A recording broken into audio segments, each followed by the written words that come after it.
Bem-vindos ao Aventuras na FPL. Depois de vender o Van de Ven para meter o Reece James, nem sei se devia continuar a dizer o que quer que seja, mas a licença já está paga para o ano todo, por isso aqui estou mais uma vez. O Sunderland sofreu o gol, mas o Ruefs fez quase tantos pontos quanto o Raya. O Newcastle sofreu o gol e o Fulham com Jiménez parece bem melhor. O United destaca num bom momento. O Brentford é a melhor equipa com contra-ataque da Premier League. O Arsenal continua a não deixar jogar os adversários. O Villa surpreendeu e o Foden voltou a ter o blank. Shandaish já mostrou trabalho e perdeu nos pormenores. O El Saki que acabou com uma derrota para Vítor Pereira. E o Tottenham foi a primeira equipa a ganhar no novo estádio do Everton, sendo a primeira equipa da Premier a marcar de bola parada ao Everton. Falando da EFL Cup também, onde houve bastantes encontros da Premier, o Newcastle limpou o Tottenham, outra vez. O Arsenal sofreu remates à baliza finalmente. O Palace cada vez tem mais facilidade em ganhar ao Liverpool. O City e o Fulham venceram as respectivas partidas com equipas de divisões anteriores. E o Chelsea ganhou 4-3 em casa do Wolves, com 2 golos do lateral Wolf. É o resumo da semana, avança agora para a análise da Game Week 10, que tem o logo às 13h30 de sábado. Vamos lá!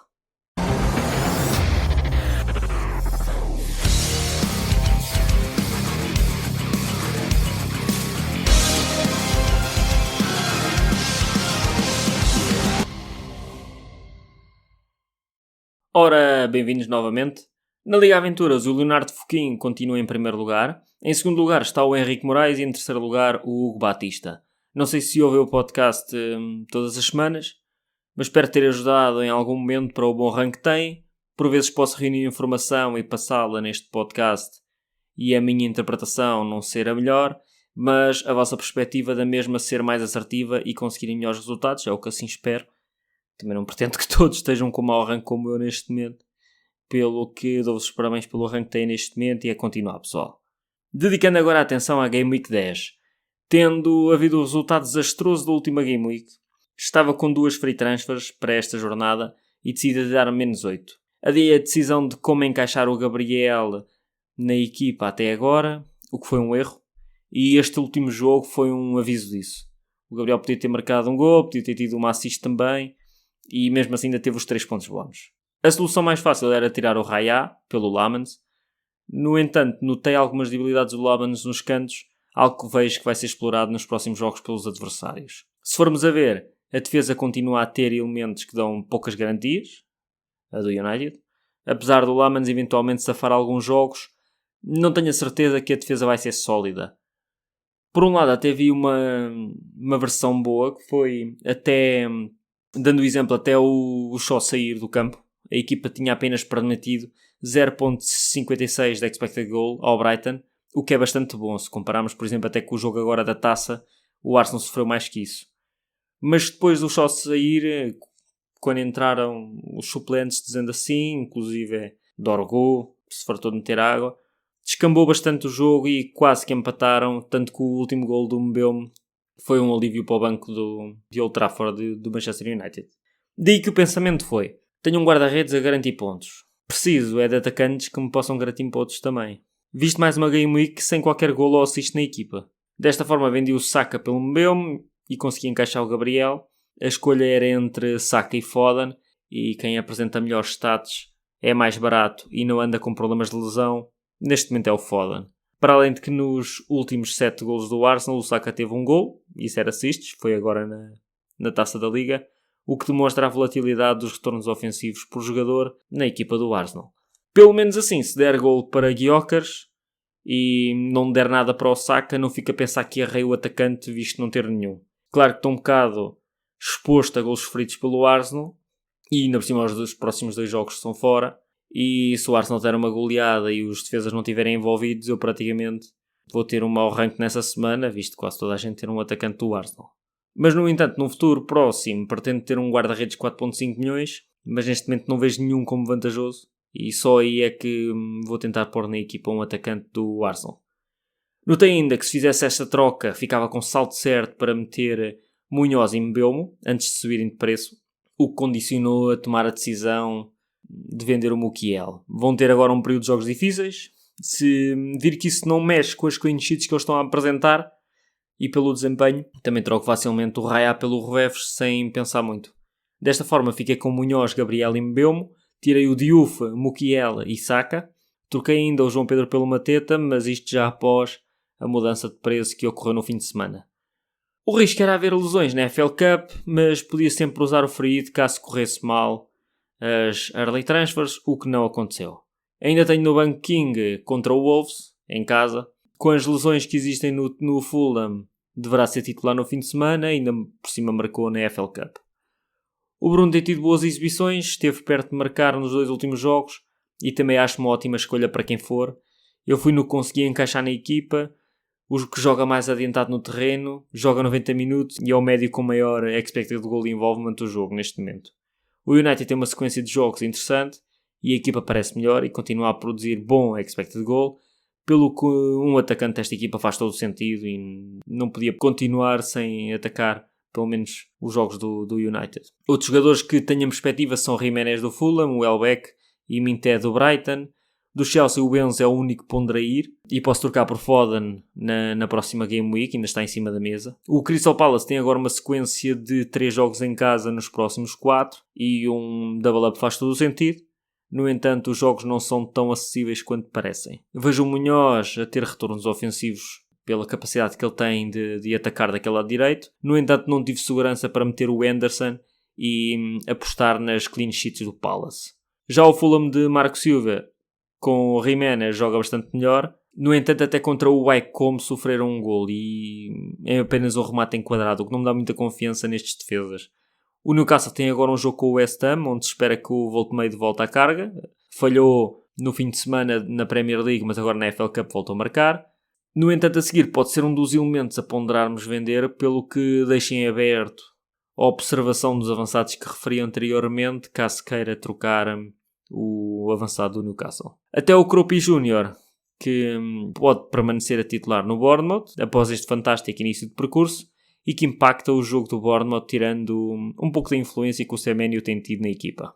Eu com os meus hits passei para um sistema de 4 defesas, e quando o Zenesi jogar contra o West Ham espero alinhar com 5 defesas. Se vender o Ultimate será sempre na perspectiva de arranjar um avançado que roda bem com algum elemento da defesa e onde consiga ficar com também algum saldo extra. Esta tática pode ser usada para o meio campo também, fazendo downgrade em algum jogador, que, por exemplo, o Anthony que eu tenho que é com 5.7 milhões, eu já tenho o King, se encontrar alguns médio de preço mais acessível de 4.5 milhões, por exemplo, ou 4.8 até, também não me importava de trocar e ter mais dinheiro disponível para atacar as outras posições.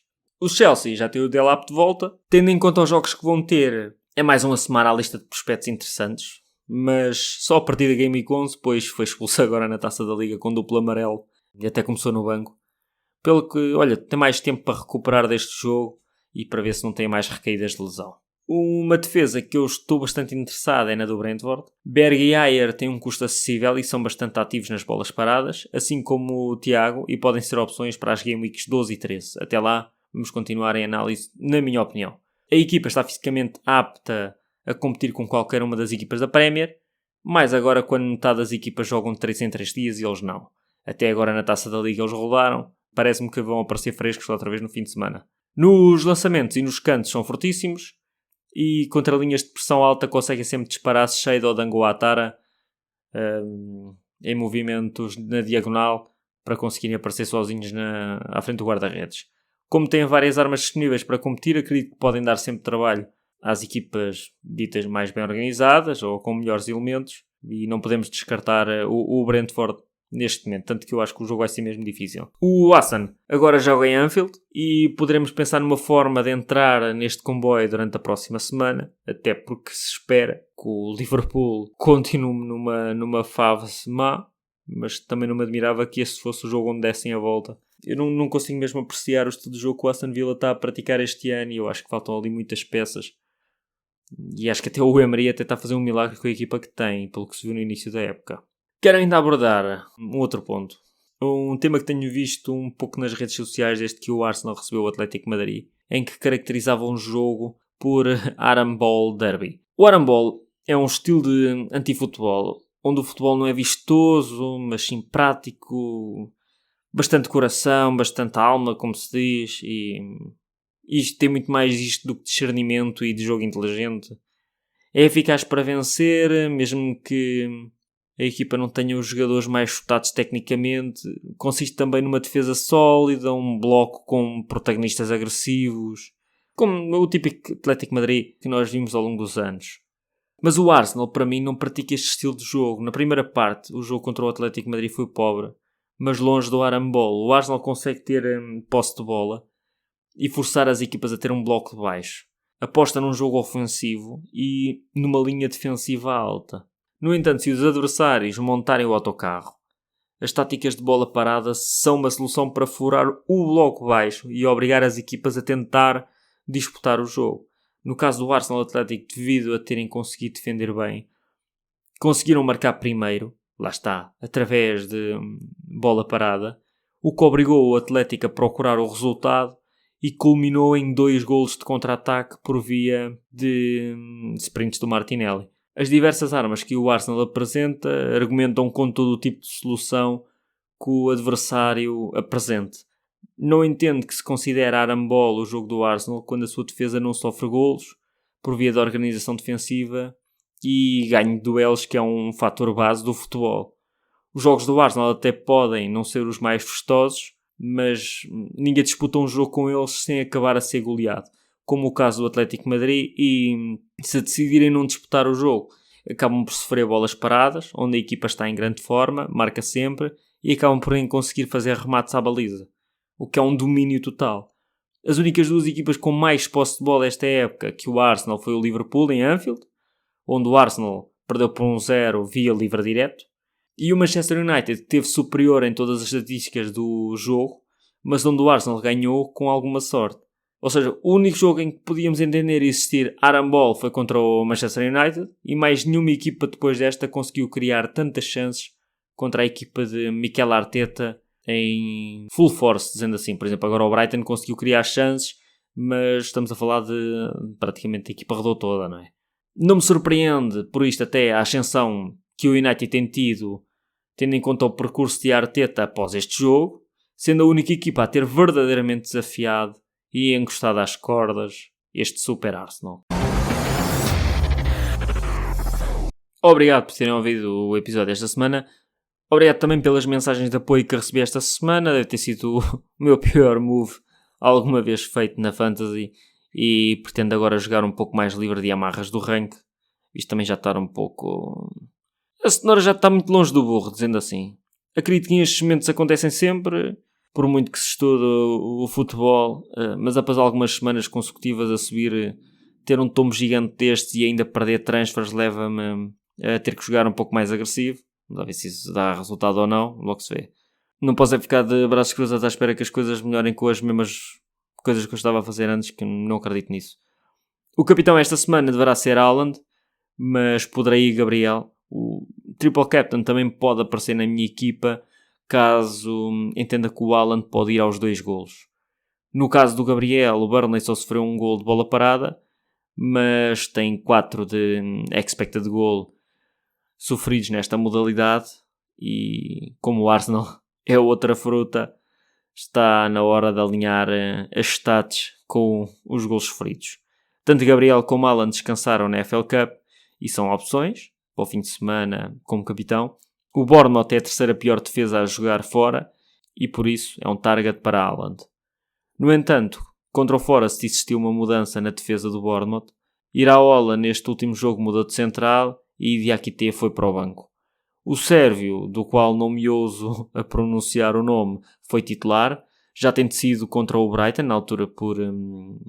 penso que era a doença do Diakité. E teve mais uma exibição sólida. No entanto, ali na segunda parte, deixou o Aoni rodar algumas vezes sobre ele. Poderá não ser um indício muito bom para quem vai contra Haaland da capitão. Diakité teve culpa nos 3 golos do Palace, deixando Mateta escapar por várias vezes e fazendo ainda o penalti sobre o Guehi. Já contra o Leeds tinha adormecido um pouco na parada, mas quando perdes os pontos, alguma coisa tem que mudar e foi o que aconteceu agora.